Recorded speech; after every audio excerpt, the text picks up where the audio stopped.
An armed robbery, a shootout, and a man shot and killed. Bernalillo County deputies continue to investigate exactly what went down in the South Valley. Matt has more from the Newsplex. Matt.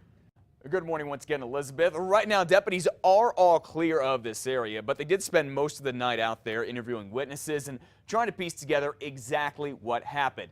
Well, this is still developing this morning. Here is what we know. Sheriff's deputies rushed out to the Pajarito corner store near Isleta and Gun Club for an armed robbery about 6:45 last night. While they were on the way, a 911 caller says shots were being fired inside the store and that two robbers took off in a silver Mercedes. Deputies found that it had crashed into a tree a few miles north on Isleta and ordered the robbers out of the car. That's when we are told one of them was found dead and the driver was rushed to UNMH.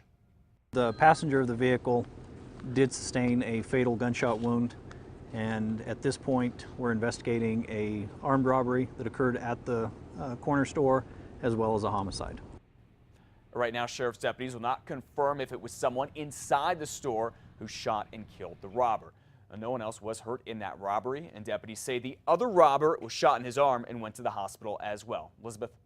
All right, thanks for those details, Matt. There is, by the way, no word on what charges the suspect will be facing. As soon as there is more information, we'll be sure to pass it along to you. We do have new details, though, in the case of a former detective from Belen who assaulted a teenager after the teen burglarized his home. John Lytle is asking a judge for a break. The former Belen detective assaulted the teenager who was already in handcuffs. Lytle called it a bad moment of judgment after he says he learned that the teen had helped his fiance's daughter run away, abuse drugs, and break into the family home and steal thousands of dollars. In Lytle's plea agreement, he agreed he'd never be a cop again. Now, prosecutors agreed that he could get probation, but that will be up to a judge on November 4th. Lytle is now a substitute teacher in Socorro. 6:03 now. The woman accused of driving drunk for a second time in just a month and killing someone in a crash last weekend is still in jail this morning. Now a judge is getting tough on Gabrielle Moya, but some say, well, it's a month too late. I do find that she has violated conditions of release in my case by picking up this new charge. She is a threat to the community, particularly when behind the wheel of a vehicle. Police say Ms. Moya here admitted to drinking and running a red light near Montgomery and Eubank on Saturday. That is where they say she crashed into Steve Reeder on his motorcycle and killed him. This time, Metro Court Judge John Didon set Moya's bond at $350,000 total and ordered her to get an interlock if she can get out of jail this time. Well, police in Los Lunas are still looking for a person of interest in a homicide case. They would like to talk with Angela Chavira about the death of Ernest Padilla. His body was found in a pool of blood in the parking lot of his apartment complex here back in June. Police are not saying how he died. They think Chavira is staying in the Albuquerque area. If you have any information about her, please call Los Lunas Police. 11 prisons here in New Mexico could very well be locked down again today. The Corrections Department put them on lockdown yesterday as part of a safety and security review. That means all visits are canceled until all cells and inmates are searched for contraband. In recent months, correction officers say inmates and their families have tried to smuggle a type of painkiller using the back of stamps and coloring books. The lockdown will be lifted once all facilities have been inspected. A one-time homeless hangout near Albuquerque's downtown is about to get a makeover. The city has chosen a developer for the vacant lot on the southwest corner of 4th and Cole.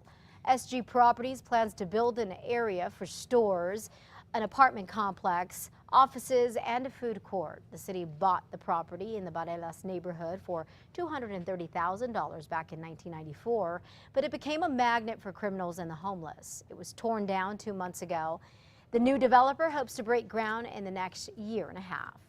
6:05 is now the time. Albuquerque's mayor wants to know if people here can be more prosperous without making more money. Yeah, if you think it sounds a little odd, you're not alone here. So the mayor's now having 50 public meetings to talk with people here and see what prosperity really means to them. Basically, he's talking about the quality of life.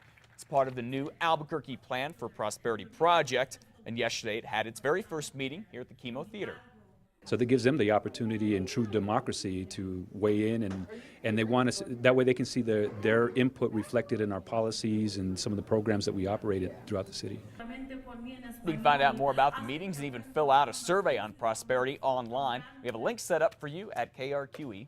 All right, 6:06 now to the Ebola crisis. Doctors and nurses here in the U.S. are being forced to change how to treat people with Ebola or whom they think might have it. The Centers for Disease Control and Prevention now says all medical workers with Ebola patients must wear full body gear and hoods. It hopes that'll prevent the disease from spreading. Meanwhile, about 120 people who came in contact with the man who died from Ebola in Dallas, Thomas Eric Duncan, and 2 nurses who got the disease from him are still being monitored this morning. Dozens of others there are now considered safe. And the next time you go to the dentist, don't be surprised if you get some serious questions about Ebola. The American Dental Association wants dentists to ask patients about where they've been traveling recently. Anyone with symptoms, including a fever, coughing, or some body aches, will then probably get rescheduled just to be on the safe side.